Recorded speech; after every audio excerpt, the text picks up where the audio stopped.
어제 경찰에 이어서 고 박원순 전 서울시장에 대한 검찰 수사 결과도 오늘 나왔습니다. 검찰은 여성단체와 여당 국회의원이 박 전 시장 측에 피소 사실을 전달했다고 밝혔습니다.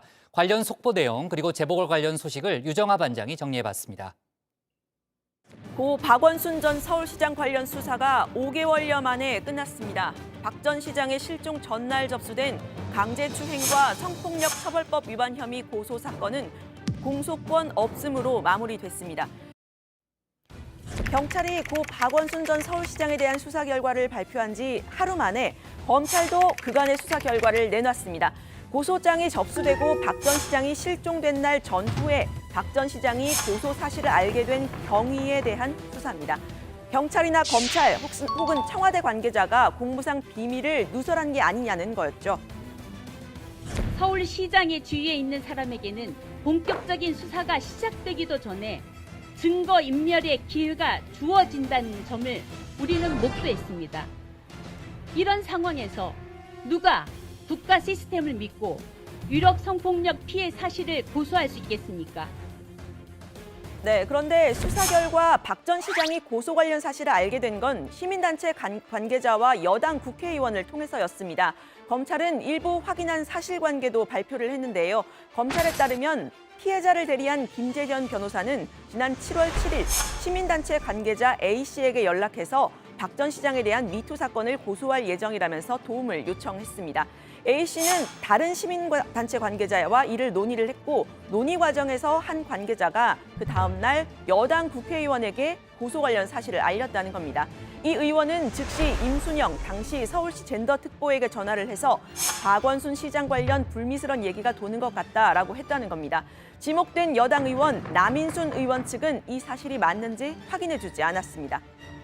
임 특보가 박 전 시장과 독대해서 처음 고소 관련 사실을 전했을 때는 박 전 시장이 부인했다고 합니다. 그러나 그날 밤 참모들을 불러온 자리에서는 4월 이전에 문제될 소지가 있는 문자가 있었다는 취지로 말했다고 검찰은 밝혔습니다. 피고소인이 피해자가 비서직을 그만둔 이후 올 2월 6일에 심야 비밀 대화를 초대한 증거도 제출을 했습니다. 이것이 그 텔레그램 비밀 대화방에 피해자를 초대한 내용입니다. 박 전 시장은 고소 전에 관련 사실을 알았지만 극단적인 선택을 하기 전까지 고소를 했는지 구체적으로 뭘 고소했는지에 대해서는 알지 못한 것으로 검찰은 판단했습니다. 실종 당일 오전 고한석 전 비서실장에게 피해자가 여성단체와 뭘 하려는 것 같다. 공개가 되면 시장직을 던지고 대처할 예정이다라고 말했다는 겁니다. 이후 측근들에게 힘든 심경을 토로하는 메시지를 보냈다고 합니다. 비통한 심정은 금할 길이 없습니다. 삼가 고인의 명복을 빕니다.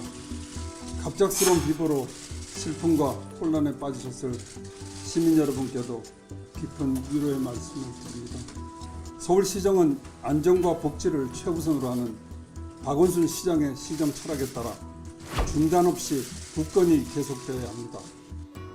네, 결국 검찰 수사 결과 사건 유출 혐의에 대해서는 경찰과 검찰, 청와대 관계자가 모두 불기소 처분, 그러니까 혐의가 없음으로 결론이 났습니다.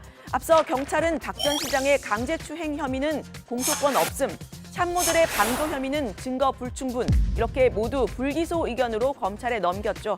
피의 사실, 즉 가해 사실은 규명하지 못한 채 2차 가해자들만 기소 의견으로 검찰에 넘겨진 겁니다. 아직 남은 국가인권위 조사 결과는 1월 중에 나올 것으로 보입니다. 어제 나온 경찰 수사 결과에 대해 피해자 측은 부실 수사라고 반발했습니다. 피해자를 지원하는 시민단체는 경찰은 뻔히 예상됐던 공소권 없음을 반복해서 은폐, 회피를 원하는 세력이 왜곡된 이야기를 펼칠 수 있는 바탕을 제공했다고 했습니다. 경찰이 수사로 확인한 사실마저 발표하지 않아서 오히려 논란마저 키웠다는 겁니다. 실제로 추행 방조 혐의를 받았던 오성규 전 비서실장은 경찰 수사 결과를 들어서 고소인, 즉 피해자 측의 주장은 거짓이거나 억지 고소 고발이었다고 썼습니다. 고소인 측의 4년 성폭력 주장을 의심하지 않을 수 없다면서 방조를 기정사실화한 겁니다. 방조를 기정사실한 사람과 조직에 대해서 법적 책임을 물을 것이라고도 했습니다. 상처를 극복하고 고인이 꿈꿨던 사회적 약자가 온전히 존중받는 세상으로 나아갈 것이라고도 했는데요. 여기서 사회적 약자 누구일까요? 2018년 당시 박원순 시장은 이렇게 말한 적이 있습니다. 끝으로 2014년 서울시장 선거 캠프에서 벌어졌던 성추행 논란 어제 또 이슈가 돼서요. 짧게 입장 한 말씀 부탁드릴까요? 그동안 홀로 얼마나 마음고생이 많았을지, 그리고 당시 힘든 일을 겪었고 지금도 그 고통 속에 있을 피해자에게 죄송하다, 이런 제가 이미 예, 사과의 말씀하셨죠. 말씀을 드렸고요. 또 그리고 이게 제가 그 당시에는 잘 몰랐었는데 그런 것조차도 제 불찰이다, 이렇게 생각하고 있습니다. 네, 관련 소식은 들어가서 더 전하도록 하고요. 이제 내년 4월 재보궐선거 소식 살펴보도록 하겠습니다. 키워드로 살펴보는 선거 소식, 유반장의 새 코너 이슈 모음집입니다. 네, 선거에서 이슈가 될 것 같은 키워드들을 몇 개 뽑아봤는데요. 오늘은 단일화 살펴보겠습니다.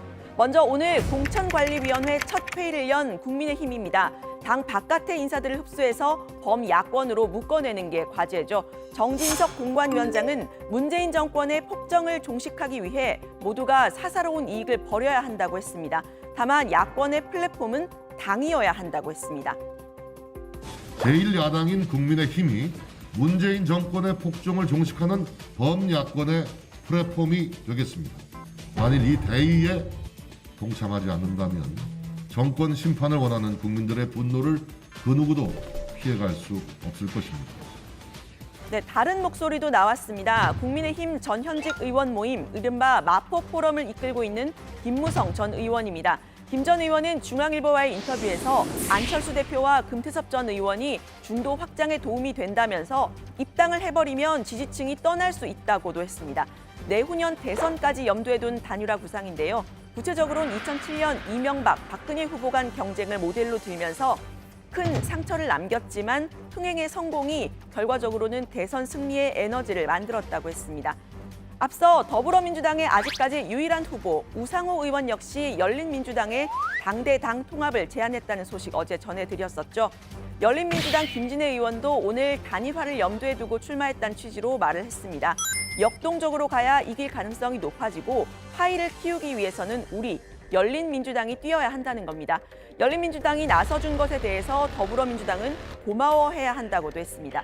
야권에서 단일화한다고 떠들썩하게 컨벤션 효과를 노리는 동안 여권도 가만히 있을 수는 없다는 얘기겠죠.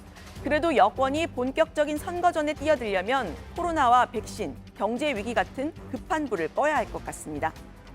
1월 중에 시행되는 부가세 신고 자료를 활용해서 최대한 설 연휴 전에 90% 이상 신속 지급될 수 있도록 저희가 그렇게 할 예정입니다.